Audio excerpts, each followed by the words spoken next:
Mas aqui na terra, já há também um reinado de Deus entre o seu povo, entre aqueles que o temem, entre aqueles que o servem.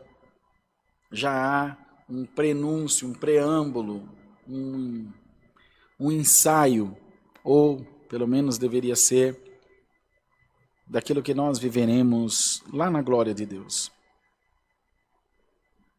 Essa palavra, esse discurso, de nada adiantará para quem não crê em salvação. Se você não crê em salvação, se você não crê na vida eterna, se você não crê em Deus, você está assistindo a live errada. Porque esse reinado que nós estamos propondo aqui, ele é espiritual. Ele é 1000% espiritual. E só se pode alcançá-lo com fé, através da fé. Não há outra maneira de adorar a Deus sem fé. E a própria palavra diz que sem fé é impossível agradar a Deus. Pois é necessário que aqueles que o servem creiam que Ele é Espírito, verdade e vida.